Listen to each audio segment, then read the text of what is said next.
Welcome to another episode of the Assemble Performance Podcast. Today we are continuing my series on how I onboard and work with clients with a discussion on what I'm looking for in those first few weeks of working with a client that tells me that they're probably going to do well, and just overall the things I'm wanting to see in these first few weeks with a client. Now, if you haven't listened to the previous episodes, you can definitely go back and listen to those. It was the previous 2 weeks. I did one on how I onboard new clients and then another one on what I look for in new clients. I've had some people book consult calls off of those, and those consult calls have gone well. So if you've listened to those or you listen to this one and you decide that this sounds like something you want to try out, this sounds like something you want a little bit more information on, my link to schedule a free consult call will be in the description below.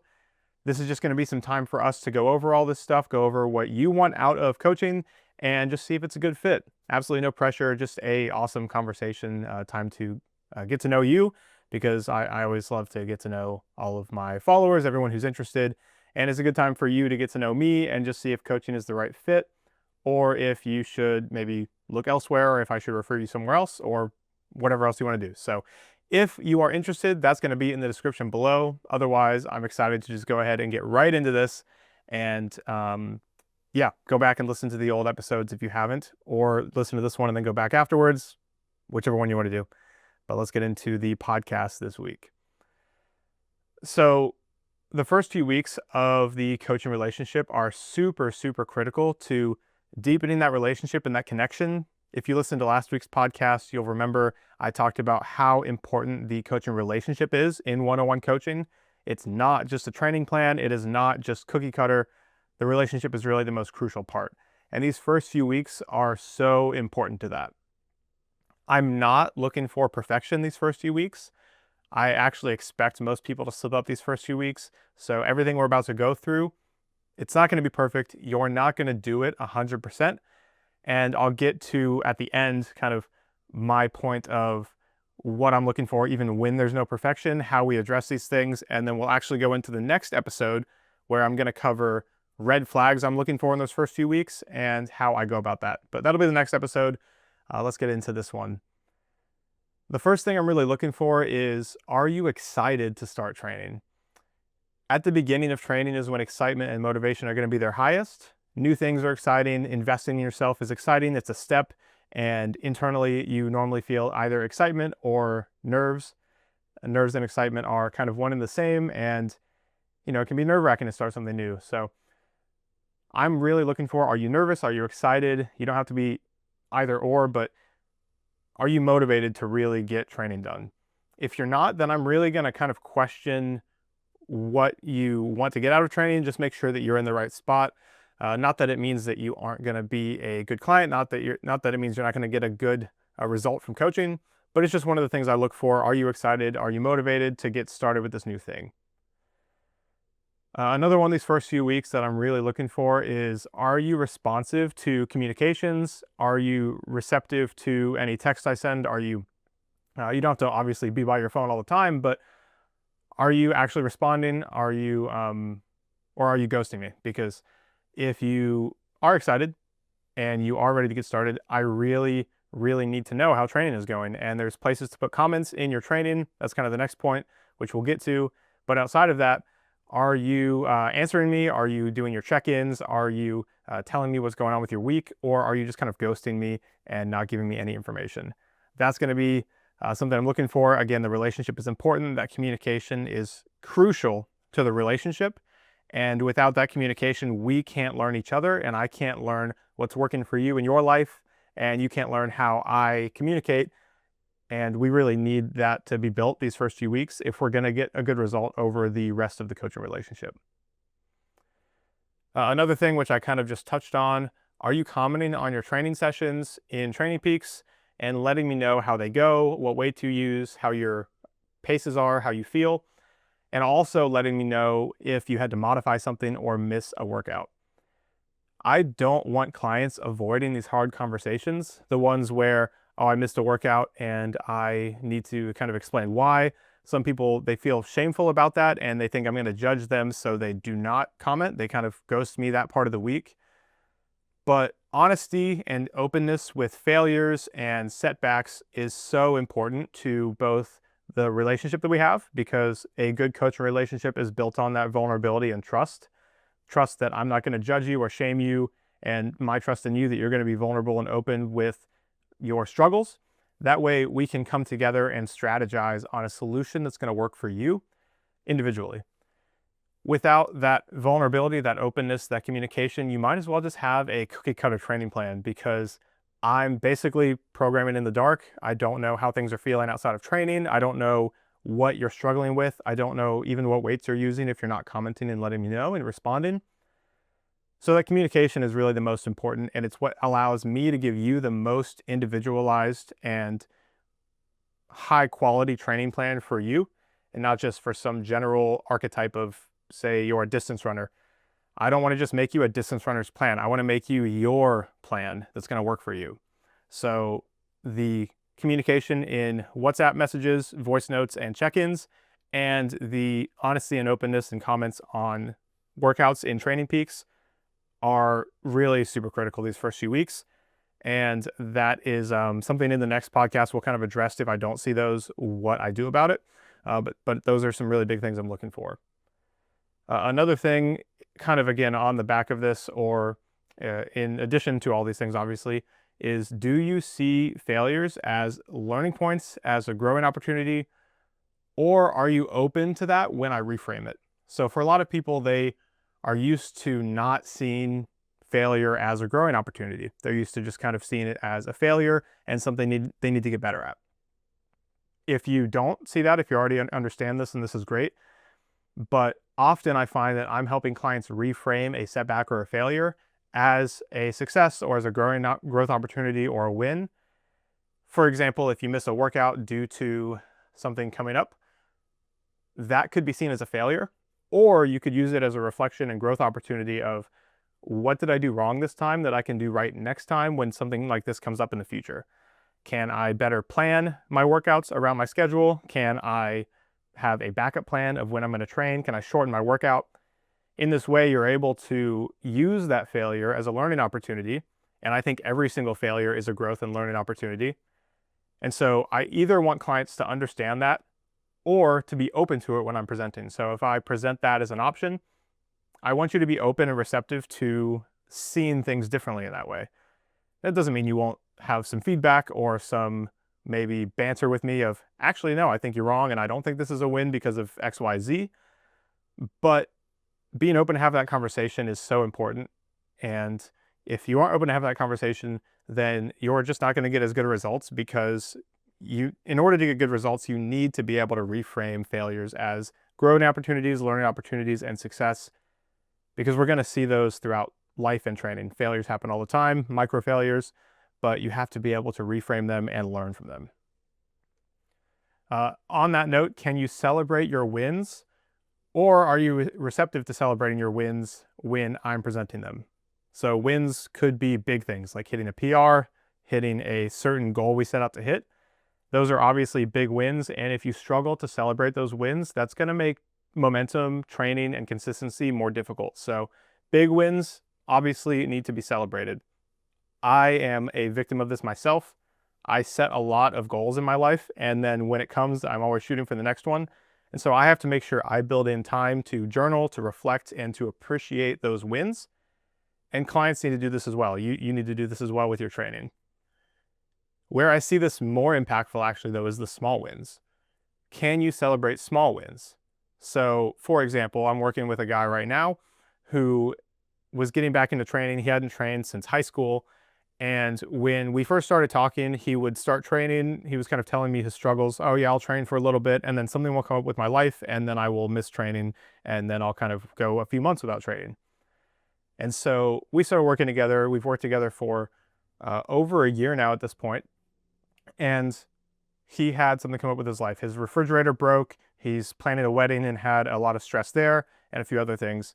And he was sharing with me how stressful it was. And I was able to help him reframe. He already does a great job of celebrating small wins, but I wanted to reframe this for him. I say small win. It's a huge win, but it's one of those things you don't really expect. So he was sharing how he was struggling, and I was like, hey man, look back a year ago. if you had this same circumstance, you would have stopped training altogether, said you couldn't handle it. You would have spiraled down this negative spiral of not training. And then come a few months later, you would have missed 2 months of training, 2 months of consistency. Instead, now a year later, you're still dealing with the same struggles and the same problems, but you're training anyways. You are getting up earlier to train. You're sharing with me the ways that you're putting things in place to continue training. And training is actually also acting as a stress reducer. So when he's struggling now and he's dealing with stress, he goes to the gym, he goes out on his walk, he goes and trains instead of saying, I can't handle this anymore. I need to stop training while I process all of this. And so I shared that with him. Also, we kind of went in the rabbit hole and in the weeds of physiologically how training actually makes you better at buffering cortisol and better at handling life stress. I'm not going to go into that here, but that's a huge win. And that needs celebrated to continue the momentum and to really appreciate all of the hard work that you're putting in. So I'm really making sure these first few weeks we start to lay the groundwork for celebrating not just big wins, but small wins and those maybe less obvious wins along the way. Another thing I'm looking for is, are you curious about the process? So everyone has different levels of wanting and needing to understand how things work in order to be bought in. Some people like myself are super nerds and we want to know everything, even down to the cellular level of what is happening when we're doing this training and how that's making us better. Other people just kind of want to get training and execute it and don't care as much about what's happening. I noticed that the clients that are the most successful long-term tend to have at least some desire to understand why they're doing what they're doing. Again, they don't have to understand it at a super deep level like myself, but it just at least understanding, hey, how does this workout in this week fit into our overall goal? It doesn't have to be super in depth. It just literally can be, can you tell me how this lift is going to help me with this goal and what we're thinking about the next few weeks? I find that just the clients that have the most success tend to be the most interested, not the most interested, but at least at least in some way interested in the progress. My brain just kind of stumbled over itself there. But if you don't, I just find if you're not really interested in the process, the clients I've worked with that weren't interested in the process seem to be somewhat disengaged from training in general. And so whether you're some of my engineers I work with who are very interested in the pacing, the energy system utilization, all of the nerdy discussions, or you're more kind of the busy parents who just want to understand that we're moving in the right direction, I want to make sure they're interested in the process and I'm able to give them the information they need or to feel bought in. So when I do my weekly check-ins, I'm making sure that I'm meeting you where you're at based on your level of wanting to understand what's going on and sharing that information with you about, okay, here's how this week went, here's how last week went, and here's how the next few weeks are going to go in my mind right now, and this is how we're going to adapt as things come up with life or how you respond to a certain training session. Another thing I'm looking for is, do you feel excited about your progress after you do your assessments? So assessments can be an eye-opener and can be vulnerable. It might be a point where you feel very disappointed in where you're at, or a point where you feel excited with where you're at. So after assessments, I'm looking for, do you feel defeated or do you feel empowered to make progress from this? So I find that the clients that have the most long-term success tend to, no matter how the assessments go, start talking about the future. Oh man, like this is really not how I wanted to perform. I can't wait to see how I perform in 12 weeks or 16 weeks or whatever. I can't wait to see how much progress we're going to make. I find that's pretty common, but when it's not, I just want to make sure that I am addressing that and telling you, hey, yeah, you did not perform as maybe you wanted to, but this is such a great starting point for us to make a lot of progress. And you're going to look back on this in the future and be so surprised at where you've come from. And then really the last thing I'm looking for is, do I get the sense that you're coachable? I don't really like this term coachable because I find that it's something that bad coaches use to describe clients they just don't know how to work with. I think most people are coachable. If you're signing up for coaching, if you're paying money, you're at least motivated to give up money, which you've worked really hard for. And so I don't like this idea of bad clients and uncoachable people. I think it's truly a skill gap on the side of the coach, and I strive to always meet people where they're at. So if I ever think someone is uncoachable, generally I see it as a problem with myself and a skill that I need to level up in order to find a way to get through to them, because they've been motivated enough to pay me money. They're motivated to make that change. And it's not just that they are a bad client. However, when I'm saying coachable, I mean three real big important things that without these, it's difficult to make progress. And this could just be a personality thing, right? It might not be a motivation thing or it's a bad client. It might just be a personality thing where we're not a great fit for each other, and another coach might be a better fit for you if you don't resonate with these things. The first one would be, are you willing to step out with your comfort zone? Step out of your comfort zone. With hybrid and concurrent training, our approach may be very different to what you've done previously.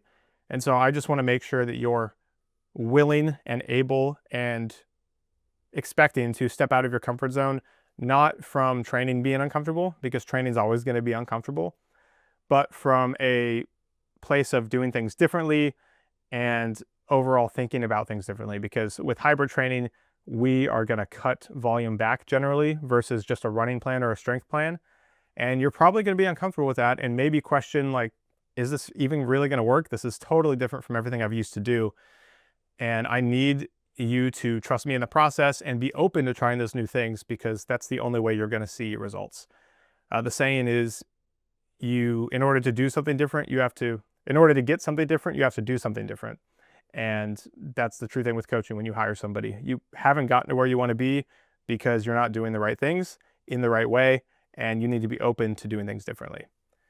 Secondly, are you receptive to feedback? So I can't help you at all if you are not open to feedback. If any even loving, constructive feedback I give is met with hostility, then we're going to have a hard time making any good changes for you.